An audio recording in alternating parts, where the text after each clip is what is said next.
Assalamualaikum warahmatullahi wabarakatuh.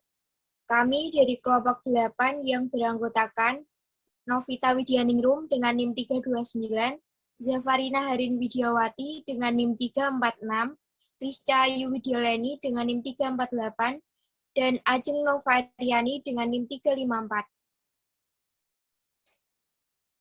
Adapun topik yang akan kami bahas adalah sistem ekskresi. Sistem ekskresi merupakan pengeluaran zat-zat sisa metabolisme yang sudah tidak digunakan lagi oleh tubuh.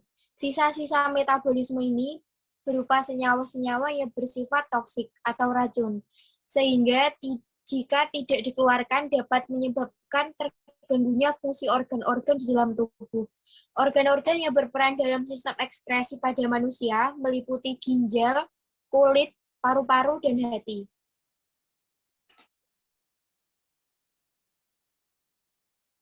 Yang pertama, sistem ekskresi ginjal. Ginjal manusia bisa dibilang sebagai organ utama sistem ekskresi. Fungsi organ ginjal adalah mengeluarkan cairan dan zat sisa metabolisme melalui urin. Ginjal kita setiap hari memfiltrasi hampir 200 liter darah dan memproduksi sekitar 2 liter urin setiap hari.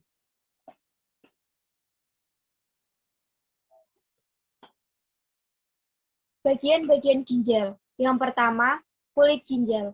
Biasanya disebut korteks renalis, berfungsi untuk menyaring darah. Yang kedua, sumsum ginjal. Bagian tengah ginjal. Biasa disebut medula. Berfungsi sebagai tempat berkumpulnya pembuluh-pembuluh halus yang mengalirkan urin ke saluran yang lebih besar. Proses yang terjadi adalah reabsorpsi dan augmentasi. Yang ketiga, rongga ginjal, bagian paling dalam. Biasa disebut pelvis renalis, berfungsi untuk menampung urin sementara sebelum dikeluarkan melalui ureter.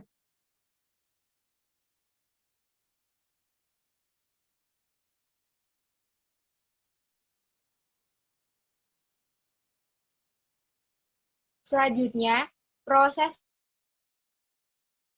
filtrasi, proses penyaringan sel-sel darah. Hasil dari proses filtrasi berupa urin primer yang masih mengandung air, glukosa, dan asam amino, tapi sudah tidak mengandung protein dan darah. Yang kedua, reabsorpsi, proses penyerapan kembali zat-zat yang masih dibutuhkan oleh tubuh.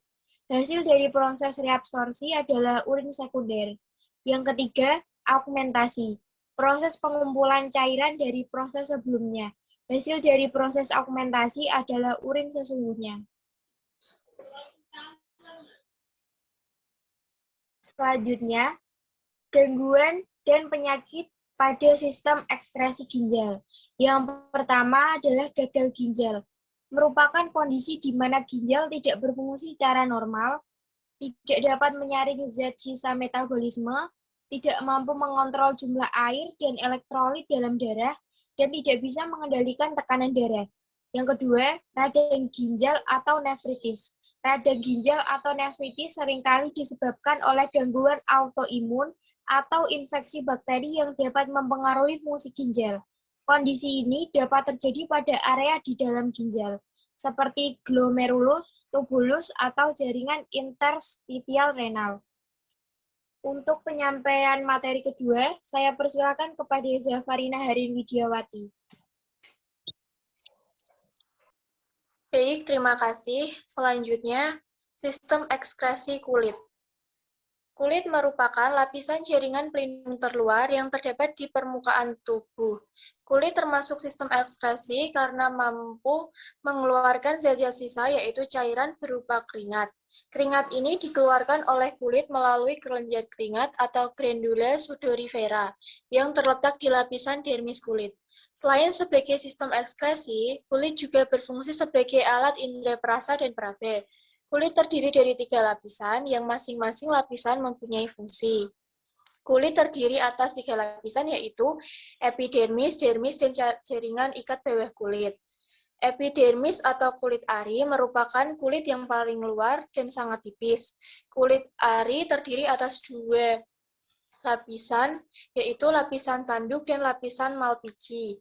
Dermis atau kulit jengat merupakan lapisan kedua kulit. Pada lapisan dermis terdapat beberapa lapisan seperti pembuluh kapiler, kelenjar keringat, kelenjar minyak, kantong rambut, serta kumpulan saraf.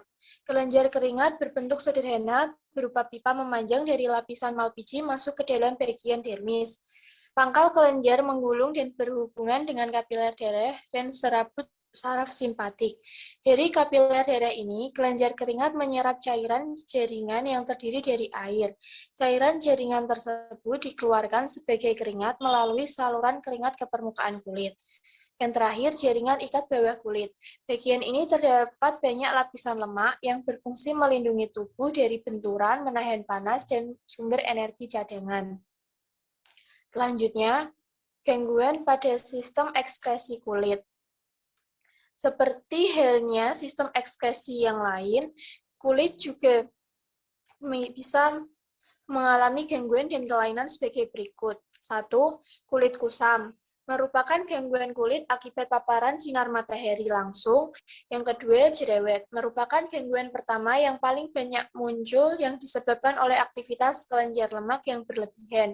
Adanya gangguan pada proses pengelupasan kulit, serta adanya bakteri di permukaan kulit.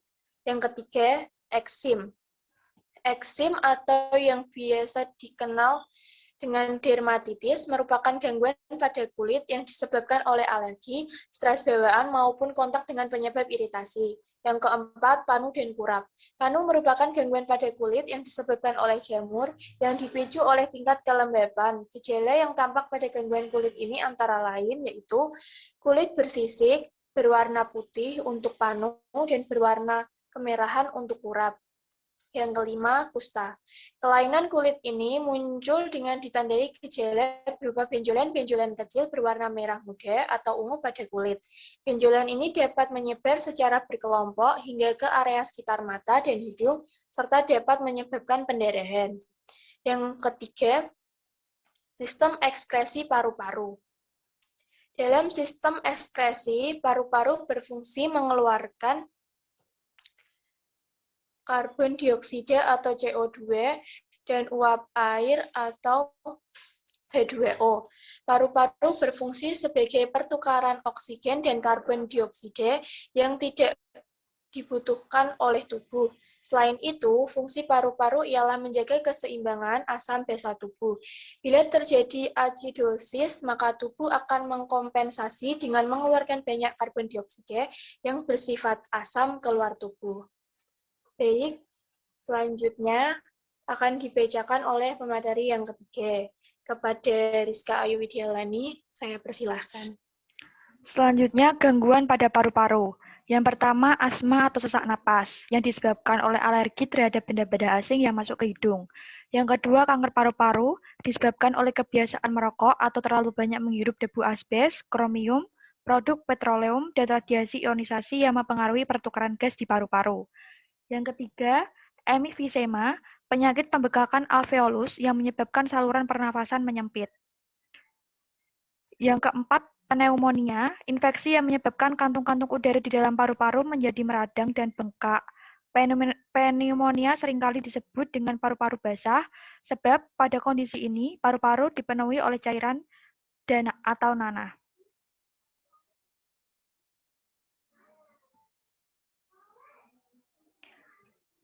Yang kelima, tuberkulosis atau TBC. Penyakit paru-paru yang disebabkan oleh bakteri Mycobacterium tuberculosis.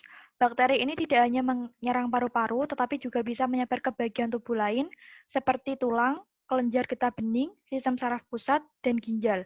Bakteri TBC menyebar di udara melalui percikan dahak atau cairan dari saluran pernapasan penderitanya, misalnya saat batuk atau bersin. Yang keenam, bronkitis. Peradangan yang terjadi pada percabangan saluran udara yang menuju ke paru-paru atau bronkus. Salah satu penyebab yang paling sering adalah infeksi virus. Virus bronkitis biasanya ditularkan dari penderita melalui percikan dahak yang dikeluarkannya. Yang keempat adalah hati. Hati merupakan organ terbesar yang dimiliki manusia. Organ ini terletak di bagian kanan atas perut dan terlindung oleh tulang rusuk serta diafragma. Fungsi hati sangatlah penting bagi tubuh, yaitu menetralisir racun, menghasilkan protein hingga membantu proses pembekuan darah. Selain itu, hati juga berperan sebagai organ yang memproduksi empedu untuk proses pencernaan. Gejala gangguan pada hati. Sebagian besar gangguan hati tidak menimbulkan gejala pada tahap awal. Gejala biasanya baru muncul ketika gangguan hati sudah memasuki tahap lanjut atau bahkan saat kondisi hati sudah rusak parah. Ada beberapa gejala yang dapat muncul akibat gangguan hati. Di antaranya, warna kulit dan mata menjadi kuning, kulit terasa gatal dan mudah memar, cepat lelah, urin berwarna gelap, feses berwarna pucat, perut bengkak dan nyeri, pusing dan muntah, nafsu makan hilang, kaki dan pergelangan tangan bengkak. Segera hubungi dokter jika Anda mengalami gejala tersebut, terutama jika gejala yang dirasakan tidak hilang selama berhari-hari. Jika diabaikan, gangguan hati dapat menjadi semakin parah dan penanganan semakin sulit dilakukan.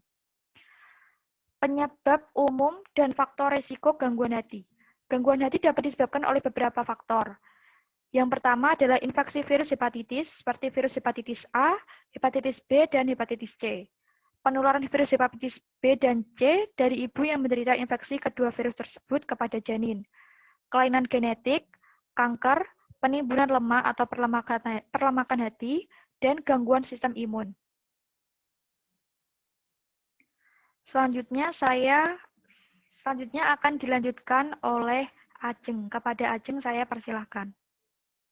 Gangguan hati juga dapat dipicu oleh penyakit, lingkungan, dan pola hidup tidak sehat. Berikut ini adalah beberapa hal yang dapat meningkatkan resiko seseorang menderita gangguan hati. Yang pertama, menggunakan jarum suntik untuk narkoba secara bergantian. Yang kedua, melakukan hubungan seks tanpa pengaman atau sering berganti pasangan. Yang ketiga, menggunakan jarum tindik atau jarum tato yang tidak steril. Yang keempat, melakukan kontak langsung dengan darah atau cairan tubuh penderita hepatitis. Yang kelima, mengonsumsi obat-obatan secara berlebihan. Yang keenam, memiliki kebiasaan minum minuman beralkohol. Yang ketujuh, mengonsumsi suplemen atau obat herbal seperti pegagan dan daun kenikir dalam dosis tinggi. Yang kedelapan, mengalami obesitas. Yang kesembilan, menderita diabetes tipe 2.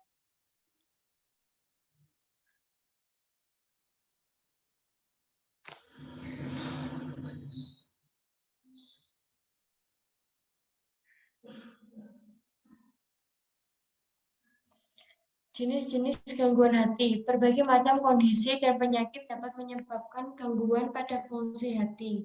Jenis-jenis gangguan hati tersebut meliputi yang pertama, penyakit kuning.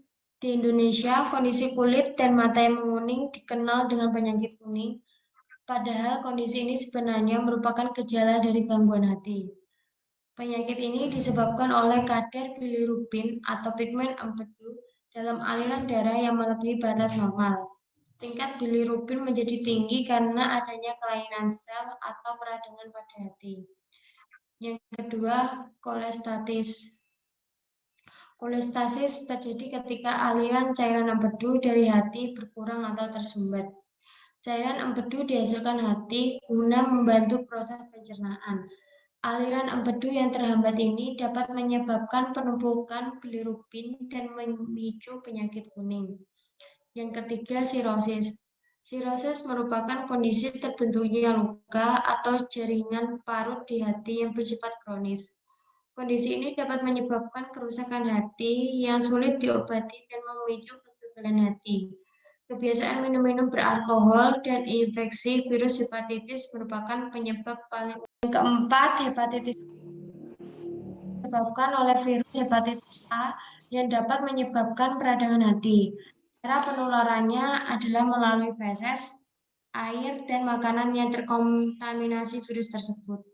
Kontak fisik dengan penderita melalui hubungan seks juga dapat meningkatkan resiko tertular hepatitis A. Yang kelima, hepatitis B. Hepatitis B merupakan penyakit yang disebabkan oleh virus hepatitis B dan dapat ditularkan melalui darah, cairan tubuh, atau luka yang terbuka. Ibu hamil yang menderita hepatitis B juga dapat menularkannya ke janin di dalam kandungan.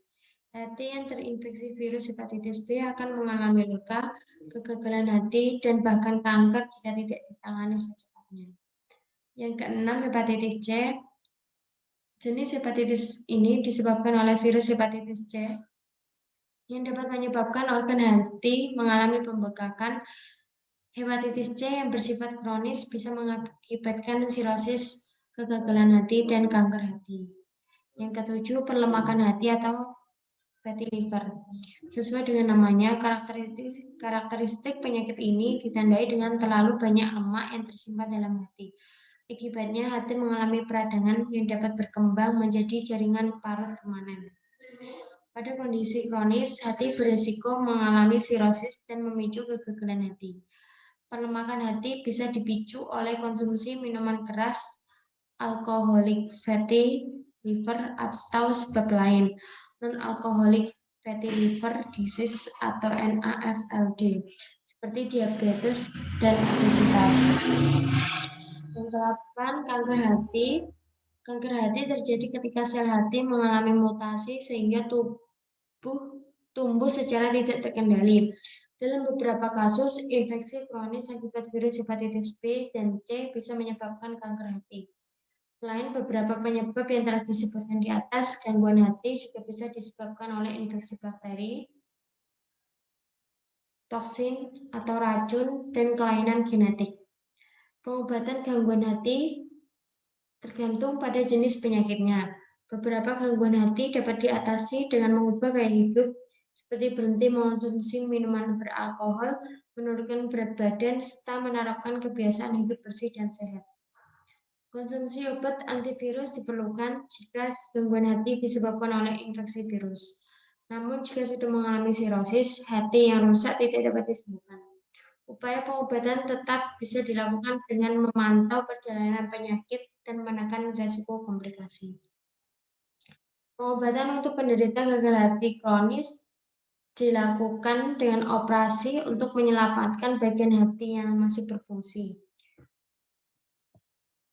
Jika upaya ini tidak memungkinkan, diperlukan transplantasi hati untuk menyelamatkan nyawa penderita. Gangguan hati bisa dicegah dengan menerapkan gaya hidup sehat.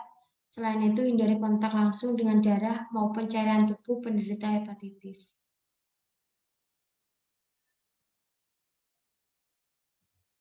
Pastikan juga Anda dan keluarga mendapatkan vaksinasi hepatitis sebagai langkah efektif mencegah penyakit ini. Sekian dari saya. Selanjutnya saya kembalikan kepada moderator. Saya persilakan. Baik, terima kasih. Maka berakhirlah presentasi dari kelompok kami. Saya selaku moderator, mohon maaf apabila ada kesalahan kata dan sikap. Akhir kata, wassalamualaikum warahmatullahi wabarakatuh. Waalaikumsalam warahmatullahi wabarakatuh.